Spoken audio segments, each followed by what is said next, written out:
Ծովազարդ գյուղի հյուսիս-արևելյան հատվածի Սևան գավառ ճանապարհի աջ կողմում գտնվող 13 միլիոն 404 հազար դրամ արժեքով 1,5 հեկտար հողամասը կամրացվի շրջակա միջավայրի նախարարությանը և անորոշ ժամկետով անատույց օգտագործման իրավունքով կամրացվի նաև Սևան ազգային պարկին։ Նշված անշարժ գույքը Հայաստանի Հանրապետությանն է վերադարձվել գլխավոր դատախազության հայցի հիման վրա Գեղարքունիքի մարզի առաջին ատյանի ընդհանուր իրավասության դատարանի կողմից կայացված դատական ակտով։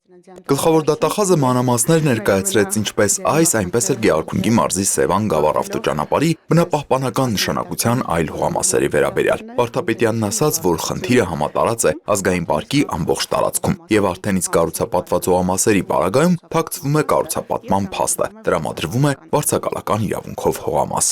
Ապօրինի գույքով անցնող գույքերի մի ստվար զանգված ուղղակի իրականության մեջ գոյություն ունեն, փաստաթղթերում գոյություն չունեն։ Վարդապետյանը նաև տեղեկացրեց, որ դատախազությունը մի շարք միջնորդագրեր է ուղարկել Սևան համայնքին և Սևան ազգային պարկին, Սևանի ափամերձ բացարձակ նիշից ցածր տարածքների 34 հողամասերում առկա ապօրինի կառուցված շենք-շինություններն ապամոնտաժելու և հողամասը նախկին տեսքի բերելու համար։ Գեղարքունիքի մարզպետ Կարեն Սարգսյանն ասաց, որ գույքերի քանդումը գումար է պահանջում։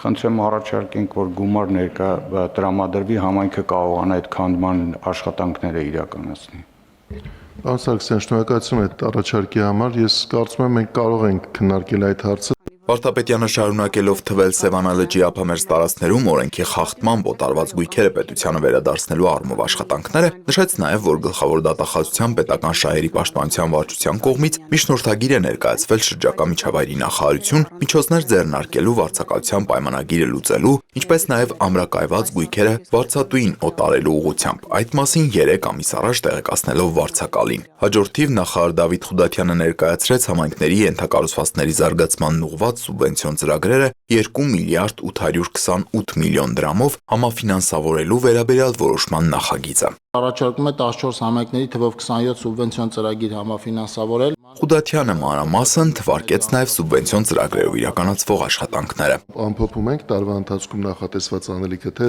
դեռևս որոշում կայացնելու կարիք կունենանք։ Պարոն փոխվարչապետ, մենք այս որոշմամբ արդեն պետական բյուջեից համայնքներին տրամադրած կլինեն 21 միլիարդ 59 միլիոն դրամի համաֆինանսավորում, եւս մեկ ուրեմն հատկացման անհրաժեշտություն է լինելու, որը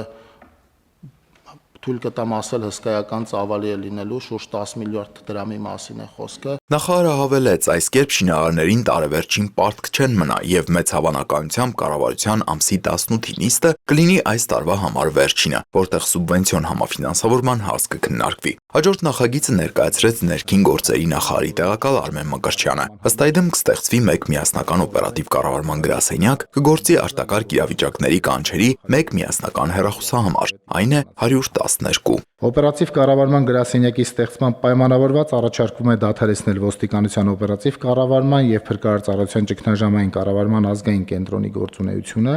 դրանց տեխնիկական համակարգներն իրենց ամբողջ ծավալով փոխանցելով նոր գրասենյակին։